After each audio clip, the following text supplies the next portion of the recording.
গৌৰৱ গগৈয়ে বহুত ডাঙৰ ভুল কৰিছে। ৰাম মন্দিৰৰ দিনাখন তেওঁ যিখন নাটক কৰিলে অসমত, তেওঁ কলিয়াবৰৰ MP আছিলে। কিছুমান মানুহে ক'ব খোজে যে গৌৰৱ গগৈ সৰব সংসদ আছিলে। এটা কথা মোক কোনোবাই দেখাই দিয়ক, সেই ব্যক্তিসকলক মই তেওঁলোকক চেলেঞ্জ কৰিম যে সংসদত তেওঁ কলিয়াবৰ সমষ্টিৰ হৈ এটা শব্দও কেতিয়াবা কৈছে নেকি? তেওঁ যোৰহাটৰ হৈ এটা শব্দও তেওঁ কেতিয়াবা কৈছে নেকি? তেওঁ মাজুলীৰ হৈ এটা শব্দও কেতিয়াবা সংসদত কৈছে নেকি? ৰাহুল গান্ধী জিন্দাবাদ ক'বৰ কাৰণে আমাক সৰব সংসদ নালাগে। অসমৰ সমস্যাৰ কথা ক'ব পৰা সংসদ লাগে। গৌৰৱ হৈছে গান্ধী পৰিয়ালৰ এজন মুখপাত্ৰ, গান্ধী পৰিয়ালৰ প্ৰভুভক্ত এজন ব্যক্তি। অসমৰ ৰাইজৰ কথা 10 বছৰ সংসদত এটা শব্দও কোৱা নাই। মুখ্যমন্ত্ৰী হিচাপে কেতিয়াবা সংসদত মানুহে কথা ক'লে আমি সাহস পাওঁ, আমাৰ কাম কাজবিলাক সহজ হৈ যায়। তেওঁতো আজিলৈকে একো কথা কোৱা নাই। অসমৰ সংসদত গ'লে খালি মণিপুৰ মণিপুৰ মণিপুৰ কৰি থাকে। আৰে তেওঁ মণিপুৰৰ যোৱাই নে মণিপুৰৰ নাতিনি? যে দিনে ৰাতিয়ে মণিপুৰ মণিপুৰ কৈ থাকে আৰু আমাৰ ইয়াৰ কিছুমানে কৈ থাকে নহয় নহয় তেওঁ বহুত কথা ক'লে। এনেকৈ কৈ আমি অসমখনত আমি সদায় পিছ পৰি আছোঁ।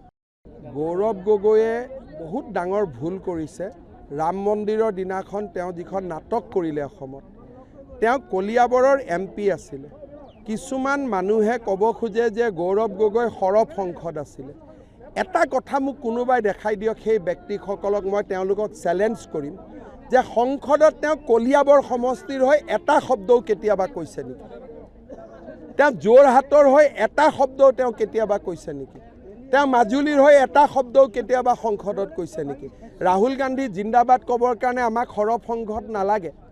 অসমৰ সমস্যাৰ কথা ক'ব পৰা সংসদ লাগে। গৌৰৱ হৈছে গান্ধী পৰিয়ালৰ এজন মুখপাত্ৰ, গান্ধী পৰিয়ালৰ প্ৰভুভক্ত এজন ব্যক্তি। অসমৰ ৰাইজৰ কথা 10 বছৰ সংসদত এটা শব্দও কোৱা নাই। মুখ্যমন্ত্ৰী হিচাপে কেতিয়াবা সংসদত মানুহে কথা ক'লে আমি সাহস পাওঁ, আমাৰ কাম কাজবিলাক সহজ হৈ যায়। তেওঁতো আজিলৈকে একো কথা কোৱা নাই। অসমৰ সংসদত গ'লে খালি মণিপুৰ মণিপুৰ মণিপুৰ কৰি থাকে। আৰে তেওঁ মণিপুৰৰ যোৱাই নে মণিপুৰৰ নাতিনি? যে দিনে ৰাতিয়ে মণিপুৰ মণিপুৰ কৈ থাকে আৰু আমাৰ ইয়াৰ কিছুমানে কৈ থাকে নহয় নহয় তেওঁ বহুত কথা ক'লে। এনেকৈ কৈ আমি অসমখনত আমি সদায় পিছ পৰি আছোঁ। গৌৰৱ গগৈয়ে বহুত ডাঙৰ ভুল কৰিছে। ৰাম মন্দিৰৰ দিনাখন তেওঁ যিখন নাটক কৰিলে অসমত, তেওঁ কলিয়াবৰৰ MP আছিলে। কিছুমান মানুহে ক'ব খোজে যে গৌৰৱ গগৈ সৰব সংসদ আছিলে। এটা কথা মোক কোনোবাই দেখাই দিয়ক, সেই ব্যক্তিসকলক মই তেওঁলোকক চেলেঞ্জ কৰিম যে সংসদত তেওঁ কলিয়াবৰ সমষ্টিৰ হৈ এটা শব্দও কেতিয়াবা কৈছে নেকি? তেওঁ যোৰহাটৰ হৈ এটা শব্দও তেওঁ কেতিয়াবা কৈছে নেকি? তেওঁ মাজুলীৰ হৈ এটা শব্দও কেতিয়াবা সংসদত কৈছে নেকি?